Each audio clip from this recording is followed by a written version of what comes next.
মোহন মাঠে তার ধানের জমিতে কাজ করছে আর নিজেই নিজের সাথে কথা বলছে। এবার মনে হচ্ছে অনেক ভালো ফসল পাবো। ধানের গাছগুলো কত সুন্দর বড় হয়েছে। এবার অনেক ধান পেলে নিজেদের জন্য কিছু রেখে বাকি ধান বাজারে বিক্রি করে জমিদারের ঋণ পরিশোধ করে দেব। দূর থেকে জমিদার দেখতে পেল মোহন কাজ করছে। সে বলল,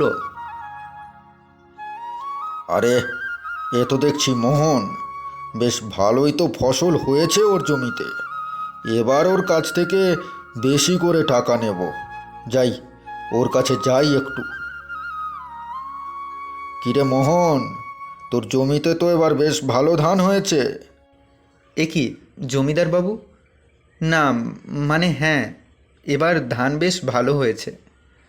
তাই ধান বিক্রি করে সে টাকা শুধু পেটের মধ্যে দিলে হবে? আমার পাওনা টাকা কবে পরিশোধ করবি শুনি? হ্যাঁ জমিদার বাবু, এবার ধান বিক্রি করেই আপনার পাওনা টাকা সুদসহ পরিশোধ করে দেব। আপনি তো জানেন গত মরশুমে ধান একদম ভালো হয়নি, তাই আপনার পাওনা পরিশোধ করতে পারিনি। ঠিক আছে, এবার আর দেরি করিস না। এবার আমার পাওনা টাকা পরিশোধ করে দিবি। মোটে 20,000 টাকা পাওনা হয়েছে তোর কাছে। সব টাকা পরিশোধ করে দিবি, বুঝলি? 20,000 টাকা? কি বলছেন জমিদার বাবু? আপনি তো আমার কাছে 15,000 টাকা পাবেন, 20,000 টাকা না। 15,000 টাকা তুই সময় মতো ফেরত দিতে পারিসনি, তাই সেটা সুদ বেড়ে 20,000 টাকা হয়েছে। তোকে 20,000 টাকাই পরিশোধ করতে হবে। জমিদার বাবু, আমি গরিব মানুষ, এত টাকা সুদ আমি কেমন করে দেব? আপনি কিছু কমিয়ে নিন সুদটা। ও, টাকা নেওয়ার সময় খেয়াল ছিল না তোর? ও আমি কিছু জানি না। তোকে 20,000 টাকাই দিতে হবে। আর যদি টাকা দিতে না পারিস, তাহলে তোর সব ধান আমি নিয়ে যাব, মনে রাখিস। জমিদার কথাগুলো বলে চলে গেল। মোহন জমিদারের কথায় খুব দুঃখ পেল। সে বলল, আজকে আমি গরিব বলে জমিদারবাবু এইভাবে ঋণের বোঝা চাপিয়ে দিল আমার ওপর। এই দুনিয়াতে গরিবদের সবাই জুলুম করে বেশি। না, আজ আর জমিতে কাজ করার মতো শক্তি হচ্ছে না। যাই, বাড়ি ফিরে যাই।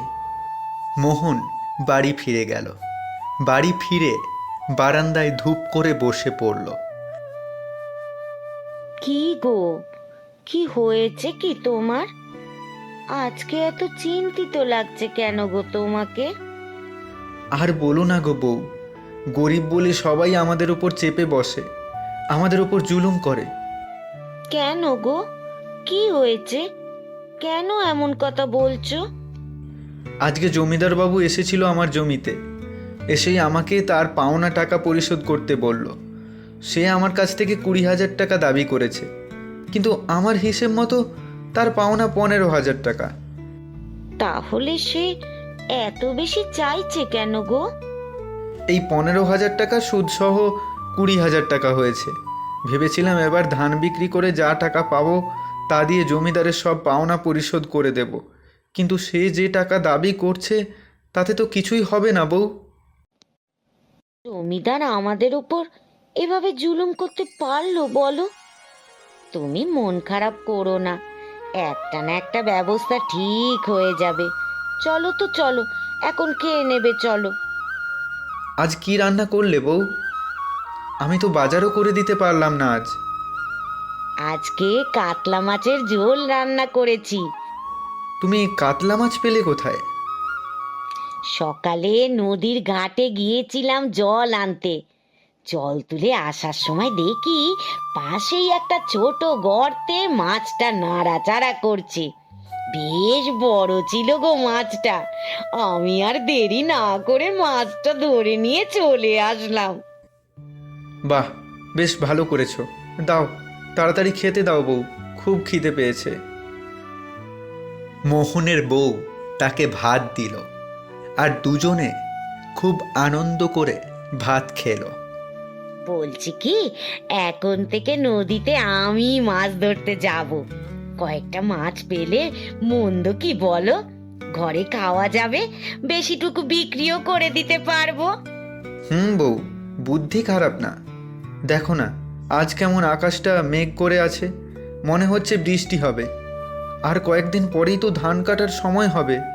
এখন যদি বৃষ্টি হয় তাহলে অনেক ক্ষতি হয়ে যাবে। কথা বলতে বলতে মোহন আর তার বউ সেই রাতে ঘুমিয়ে পড়ল। সকালবেলা যখন তাদের ঘুম ভাঙল, তখন তাদের মাথার ওপর আকাশ ভেঙে পড়ল। রাতে এত অসময়ের বৃষ্টি হলো যে তাদের বাড়িসহ আশেপাশের সব জায়গা ডুবে গেল। সেই সাথে প্রচণ্ড ঠান্ডা। হায় হায় হায়, এ কি হলো বউ, এ কি সর্বনাশ হয়ে গেল আমাদের। এই অসময়ে এত বৃষ্টি আমাদের সব শেষ করে দিল, সব ধান শেষ হয়ে গেল বউ। এখন কেমন করে জমিদারের ঋণের টাকা পরিশোধ করব? হায় হায়, সব শেষ হয়ে গেল। হায় হায় হায়, এ কি সর্বনাশ হলো আমাদের। মোহন আর তার বউ বসে বসে অনেক কান্নাকাটি করলো। দুদিন পর জল কমে গেল। মোহন আর তার বউ ধানের খেতে গিয়ে দেখল সব ধান একদম মাটির সাথে মিশে গেছে। তারা দুজন সে জায়গা থেকেই কিছু ধান কুড়িয়ে নেওয়ার চেষ্টা করছে। এমন সময় জমিদার তাদের জমির কাছে এলো, এসে বলল, কিরে মোহন, তোর তো অনেক ক্ষতি হয়ে গেল রে। এত সুন্দর ধান হয়েছিল, সব তো শেষ হয়ে গেল। হ্যাঁ জমিদার বাবু, ভেবেছিলাম এই ধান কেটে বাজারে বিক্রি করে আপনার সমস্ত পাওনা পরিশোধ করে দেব, কিন্তু এখন আমার এত বড় ক্ষতি হয়ে গেল। এত টাকা কেমন করে পরিশোধ করব? আমাকে কিছু টাকা ছাড় দেবেন জমিদার বাবু। আমি গরিব কৃষক, যেটুকু সম্বল ছিল তাও শেষ হয়ে গেল। এই মোহন কাঁদতে শুরু করলো। মোহনের এই কষ্টের দিনে চোখের জল দেখেও জমিদারের মন নরম হলো না। তা আমি জানি না বাবা, আমার পাওনা টাকা পুরোটাই তোকে পরিশোধ করতে হবে, তা না হলে তোর জমি আমি নিয়ে নেব। বলেই জমিদার চলে গেল। কত নিষ্ঠুর মানুষ এই জমিদার আমাদের। এত বিপদ দেখেও একটু মায়া করলো না গো।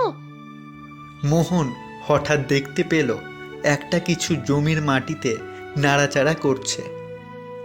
বউ, দেখো ওটা কি নাড়াচাড়া করছে, মনে হচ্ছে মাছ। কোথায় গো? এই যে এই দিকটায়। বলেই মোহন কাছে গিয়ে জিনিসটা ধরতেই দেখলো একটা মাছ। মোহন মাছটা ধরে নিল আর তারা বাড়ির দিকে রওনা দিল। পথে এক বৃদ্ধ বুড়িমা তাদের সামনে এসে দাঁড়ালো।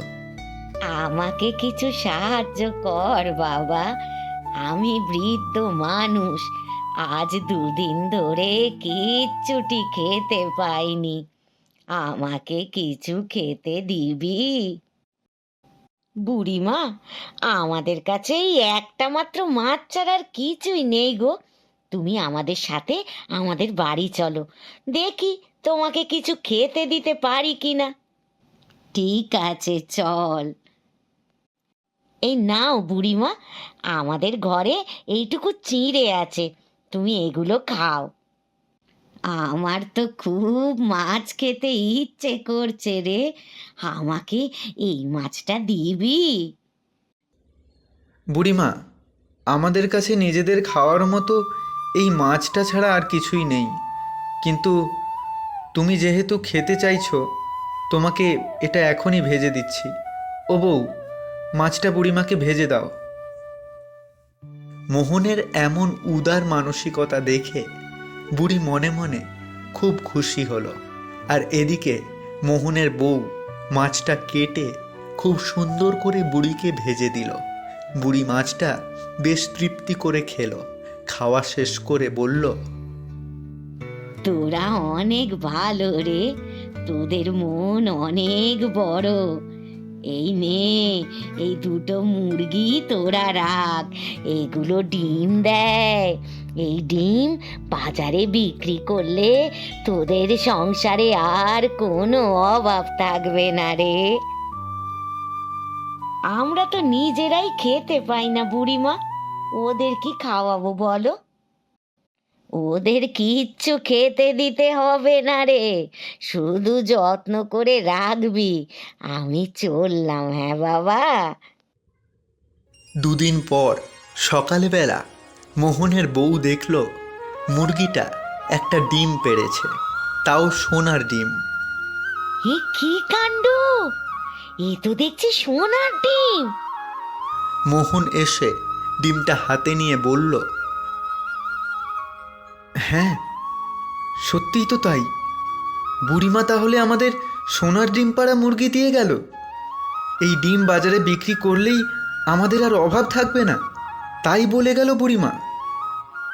যাও যাও, তুমি বাজারে গিয়ে ডিমগুলো বিক্রি করে এসো। মোহন বাজারে ডিমগুলো বিক্রি করলো। সেই টাকা দিয়ে জমিদারের সমস্ত পাওনা পরিশোধ করে দিল। এরপর থেকে তাদের আর কোনো অভাব থাকলো না।